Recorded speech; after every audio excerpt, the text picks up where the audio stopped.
follow along with the warrant as it currently exists.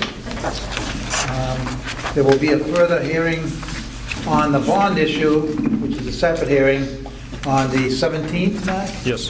17th of January at 6:30.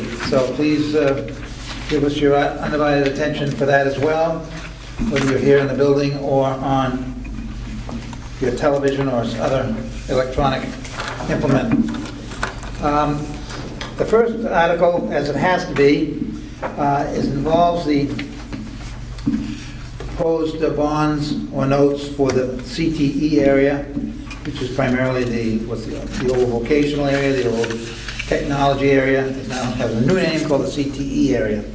And the article, as it's presently configured, reads to see if the school district will vote to raise and appropriate the sum of $8,547,251 for the renovation of the CTE Center vocational wing, and to authorize the issuance of not more than $8,547,251 of bonds or notes in accordance with the provisions of the Municipal Finance Act, and to authorize the school board to issue and negotiate such bonds or notes and determine the rate of interest thereon.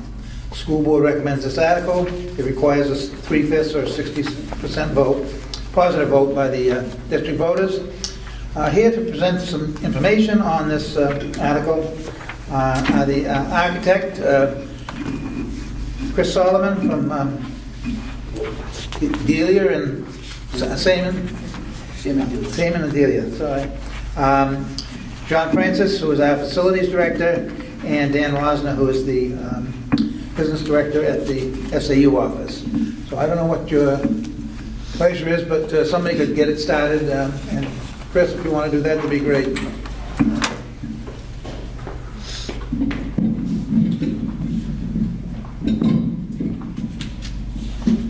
So, again, my name is Chris Solomon from Seminole Architects. So what we're looking to do is renovate the CTC facility that was originally constructed back in the early 1980s. Since then, we haven't done any renovations to that. So with this project, we're looking to have a 75% state-funded renovations to the school. Some of the facilities that we're going to be renovating are the autos lab, the drafting, nursing, marketing, culinary, and multimedia centers. Along with this renovation, we're going to be redoing the special education department. This will include 2 new classrooms, a small group, life skills, and some other support spaces for that. So we're going to do a quick review of the plans. Just reach over there. Bring them over to you. Okay. How's that? This way, maybe take up on the. Yeah. Was that not?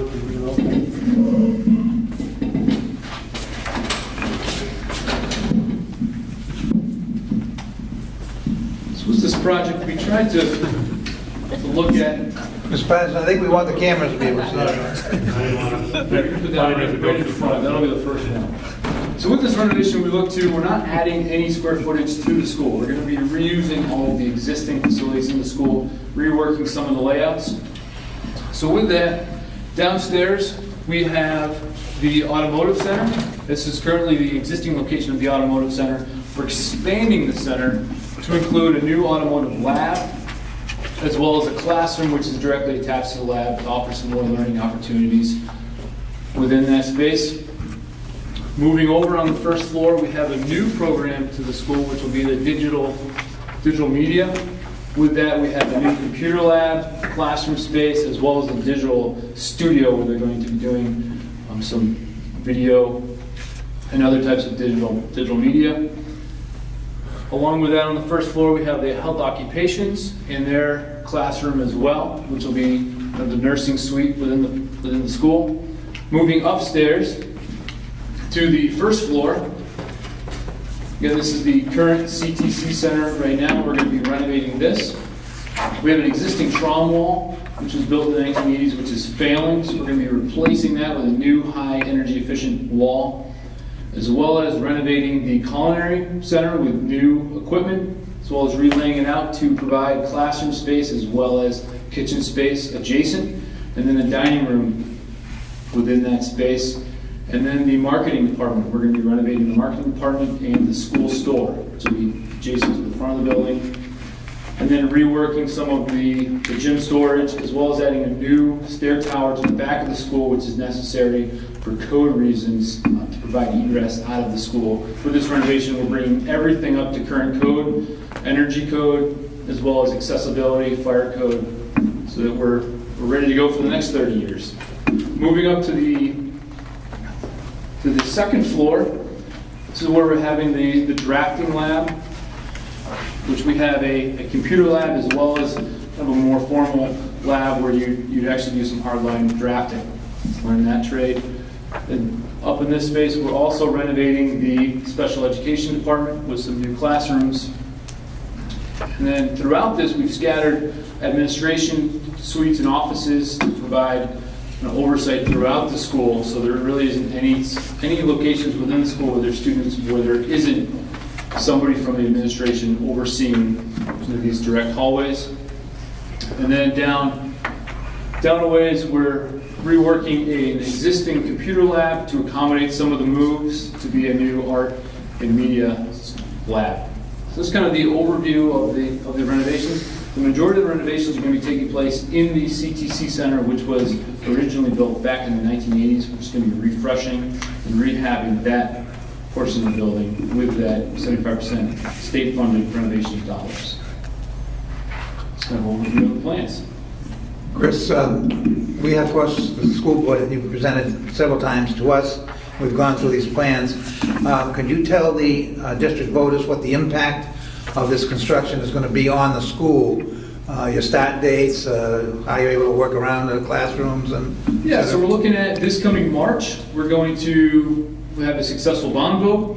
From there, from March throughout the remainder of the school year, throughout the summer into the fall, we're going to be engineering and designing the actual detailed drawings for construction.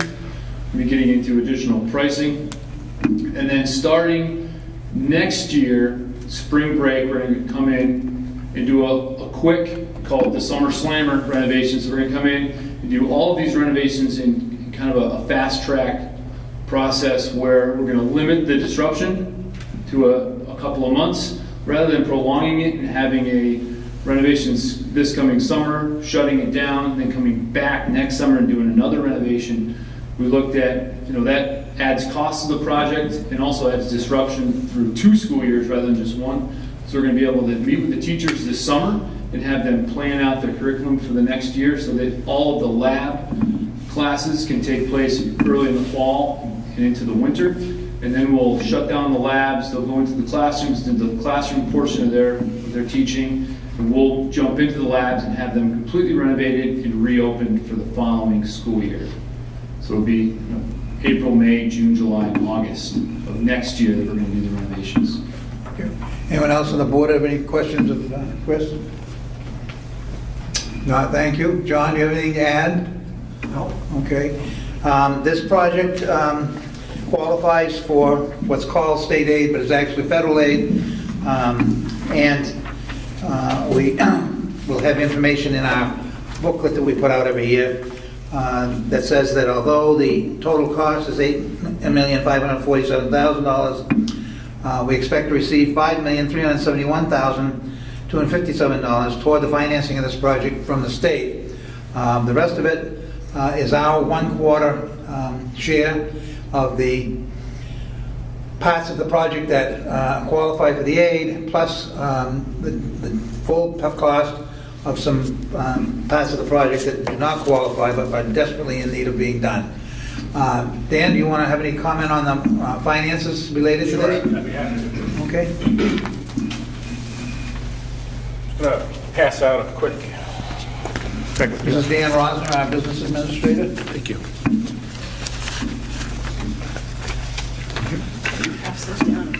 That'd be great, thank you. Forgive my back, see you over there. So, as Mr. Deishman said, we'd be looking at financing approximately $3.175 million over a selected period of time.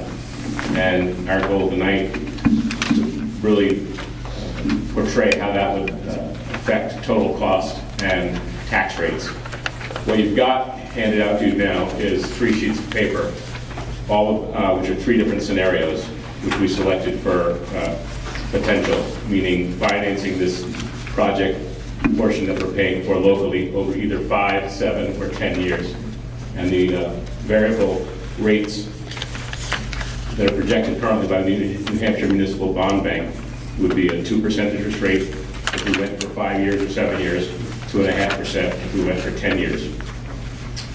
On the right side of your sheet, and you can start with the first one in front of you, you can see what the total interest expense changes depending on the length of term that you select for financing the local portion.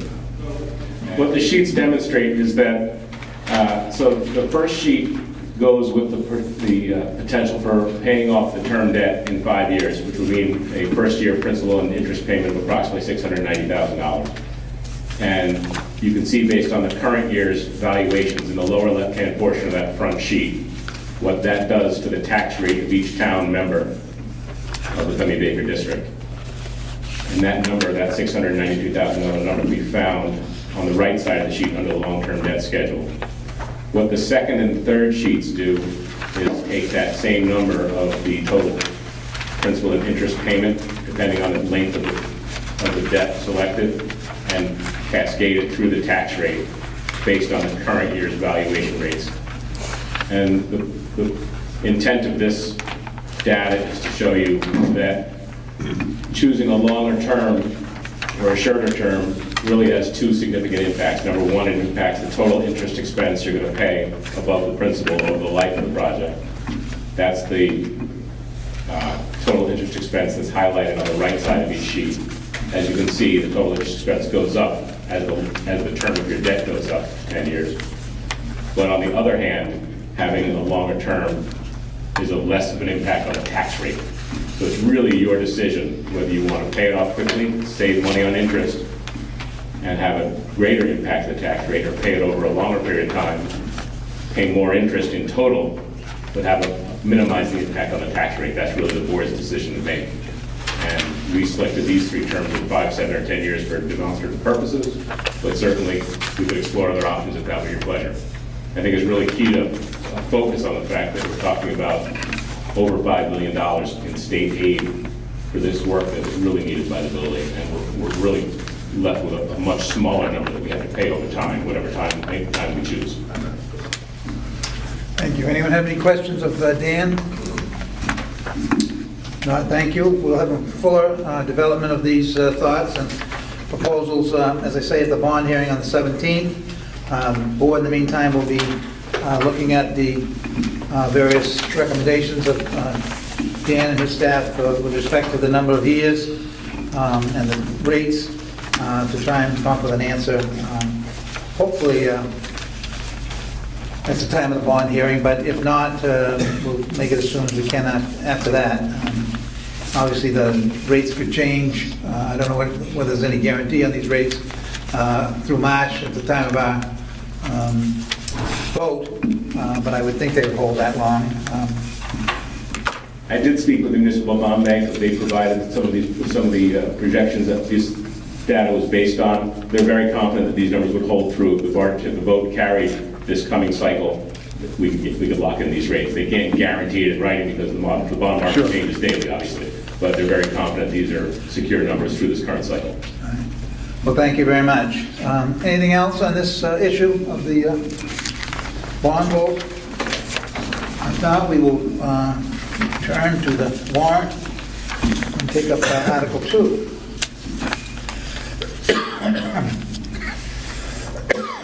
Excuse me, if I can find it.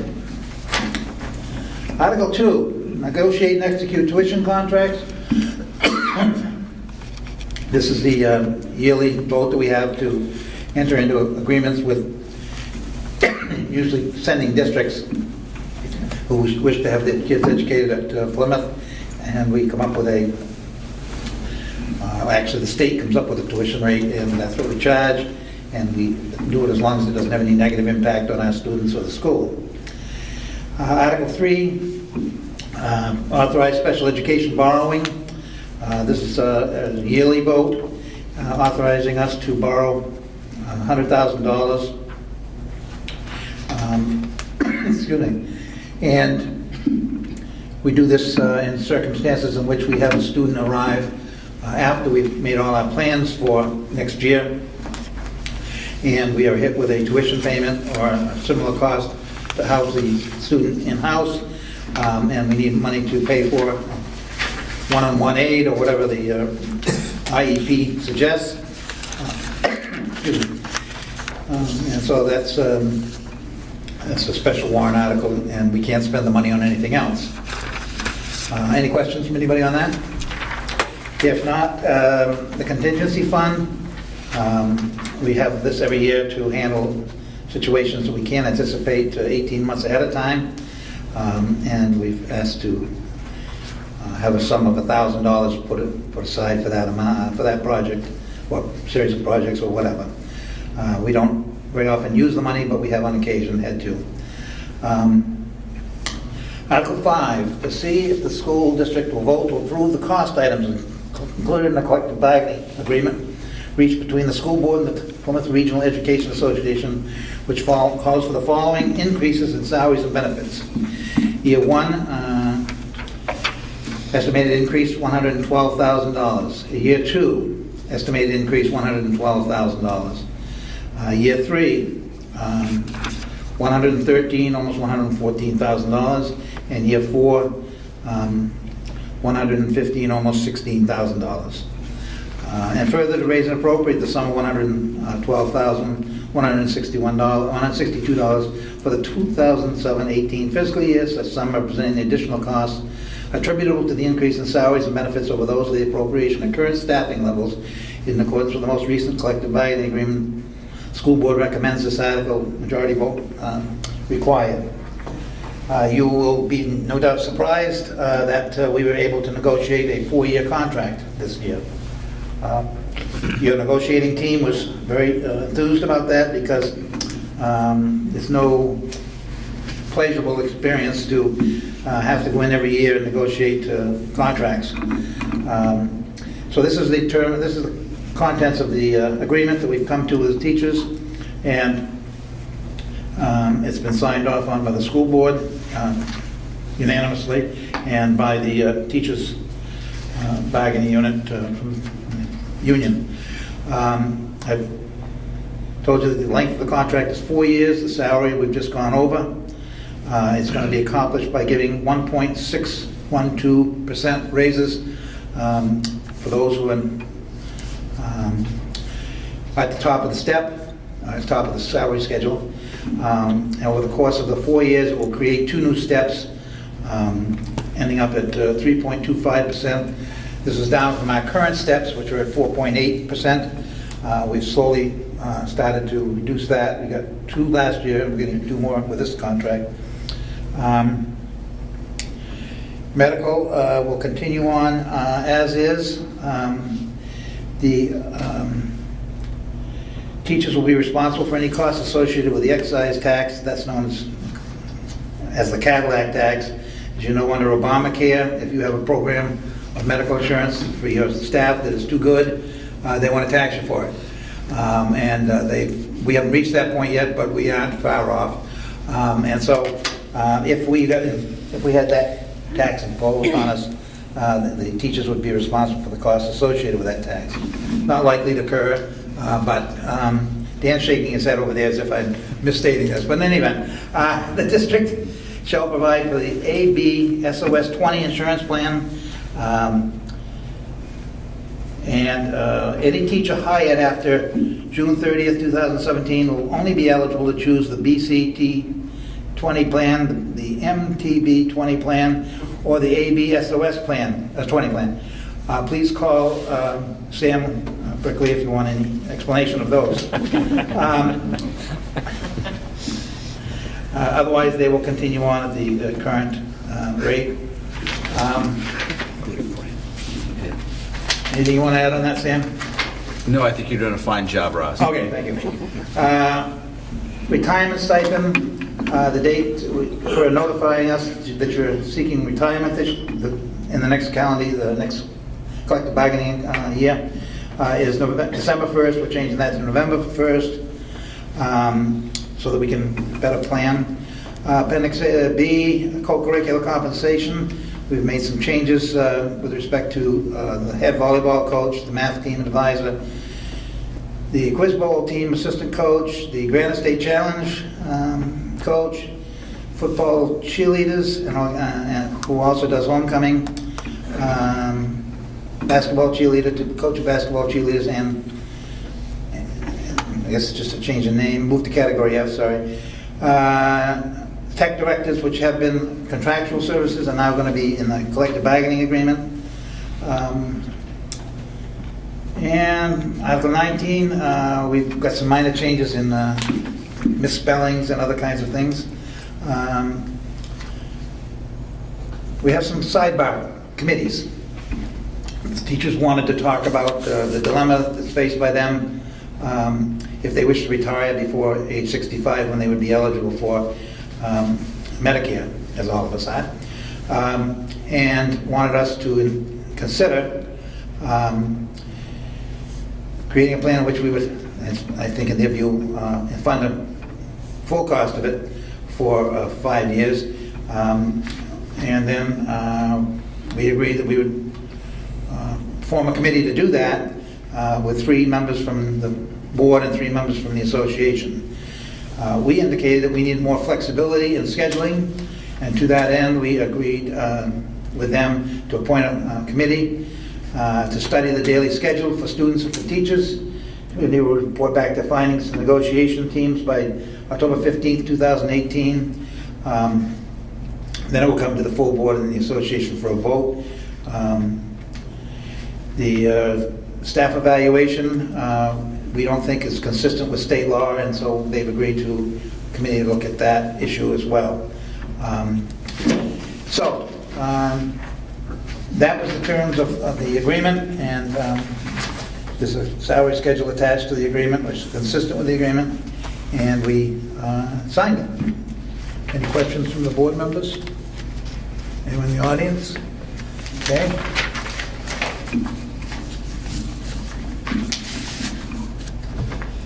The budget.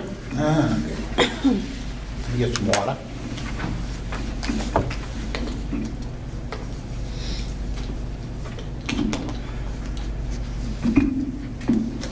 Shall the Pemmy Baker Regional School District vote to raise and appropriate as an operating budget, not including appropriations by special warrant articles and other appropriations voted separately, the amount set forth on the budget posted with the warrant or as amended by vote of the first session, that is the deliberative session, for the purposes set forth therein, totaling $14,189,482. Why is there a question mark there? Should this article be defeated, the default budget shall be $13,998,218, which is the same as last year, with certain adjustments required by previous action of the Pemmy Baker Regional School Board or by law, or the governing body may hold one special meeting in accordance with RSA 40:13, 10 and 16 to take the issue of a revised operating budget, take up the issue of a revised operating budget only. So, that having been said, we turn to the operating budget. The primary factors influencing the budget this year include faculty and staff, of course, changes in the staff members, what their experience is, all those kinds of things. The budget is based upon last year's salaries for this year's staff. The increase for next year in cost is a separate warrant article that I've just described to you and isn't included in the budget numbers. We have increased the staff at the teacher level from 66.4 to 67.2, which represents a 0.8 increase in the world language department. There's currently 69.2 full-time employees in the building, that is to say in the faculty level. The 0.8 world language teachers being funded by miscellaneous line items, and the other 2 positions are uniquely one-year Title I positions that will be evaluated at the end of the school year. The support staff has been reduced by 1 position in special education.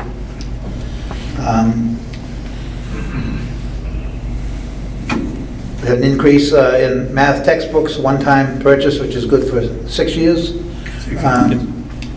$20,000. We had some technology purchases, which may be offset with Title I money of $190,000. We have specialists in special education of a cost of $221,000. We've had an increase, a significant increase in special education from 3 or 4 students, Mark? 3? Two. Two? Two. Two students Brought in-house. who are being brought in-house to be educated here with the rest of the students. Excuse me, or instead of being sent out to a special program. That's increasing our costs at the in this category, but there's an offsetting decrease in the tuition line. Correct. Line 175, special education tuition is, we saved $272,000 by keeping those students in-house. As you can see, they are significant education issues there, and we hope we can, and I'm confident that we can do the job in-house rather than paying a private contractor to do it for us. Electricity is down through savings in retrofitting the building, and some Mark or somebody could give you the exact numbers, or John Francis could give you the exact numbers, but we're very pleased to see the savings there. We bought some microphones for our theater program, cost of $10,000. The savings apparently are $61,000 in electricity and $36,000 in heating. For those of you who have not yet seen our biomass plant, please call over the summer and have Bruce or John Francis take you down and show you what a fantastic job was done. And the savings there are going to be tremendous throughout the building, give us more uniform heat. We're using a product that we can purchase here instead of Saudi Arabia, and so it's a win-win, we think, all around. And we'll see that over the next 10 to 20 years as the savings get better and better. The transportation is going to be up. Special education transportation is going to be up because of keeping the kids in the district. We have to pay to transport them back and forth to school. Not just those two, but others, for a total of $34,000. Our very successful music program has, for the last 2 years, gone to Hershey, Pennsylvania for a music competition. They've done remarkably well raising some of the money. We provided some of it out of contingency money and otherwise. And this year we are asking an increase of $12,000 for that trip. It's a very fine program, and we need to continue to encourage the students and the faculty that are involved in it. Medical insurance is up $144,000. It's an 8.9, I got it right here.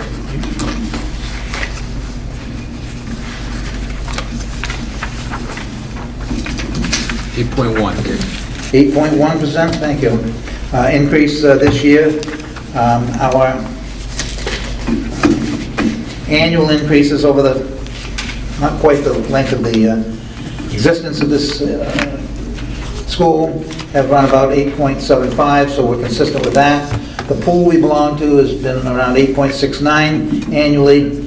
We've had years in which we've been minus 8.3% and as high as plus 27%. So it's just whatever happens to our group, whether we have operations and catastrophes within our group, and then as it plays against the entire pool that we belong to. Some years they have to help us, some years we have to help them. I think that's medical insurance. I think that does it for the... Any questions by anyone on the school board about the budget? The impact on the individual towns. For those of you who want any of these sheets that I'm looking at, and that we have set out here for people who are attending, please get a hold of the SAU office or the high school. Be on the website? the Oh, they'll be SAU? posted on the SAU website and hopefully on our website, although we're having a little problem with that now. And it gives the estimated assessments for all the respective towns, tax increases, et cetera. But if I can get these right, they are Ashland, tax rate increase of negative 13 cents. Campton, plus 3 cents. Holderness, plus 3 cents. Plymouth, plus 1 cent. Rumney, plus 37 cents. Thornton, plus 12 cents. And Wentworth, plus 20 cents. You'd have to ask Dan or Mark to explain why this happens, but it's based upon a formula that is divided the increase 50% to equalized valuation and 50% to average daily membership. And then they come up with a formula, blend the two together, multiply it times the increase, and that's the percentage. And of course, those towns are entitled to state aid, get that state aid education adequacy applied to their costs and get full deduction of that cost from their assessment. Okay. Anything I'm forgetting, Mark? No. We also have the default budget posted, Mark, and so you can look at that if it's of interest to you. We're projecting an unreserved fund balance of $200,000 for this year, and that will be offsetting the tax rate. We've turned back to the district over the last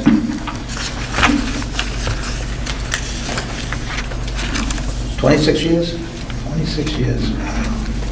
Anyway, over the last 26 years, we've turned back $3.2 million to the district, and we've had a refund every year during our existence. Sometimes and usually it's caused by having to estimate to special ed needs, and all of a sudden somebody will leave, we'll have an employee leave, and the cost of replacing that employee mid-year sometimes less, so you start accumulating bits and pieces of money, and by the end, on a $10 million budget, or whatever it is, this year 14, you can start to accumulate some money, and we've always wanted to give back the voters as much as we can. Any questions by anybody? If not, anything further we need? We need to move the budget Oh, onto the district voters? To the deliberative session. Okay. If there's somebody who would be happy to move that we move Peter Pettigrew, Maureen Ebner, to move this budget on to the deliberative session. Any discussion? All those in favor say aye. Aye. Contrary minded, no. So vote in the affirmative, and I so declare it. If there's nothing further, we'll stand adjourned. Thank you all for your attendance.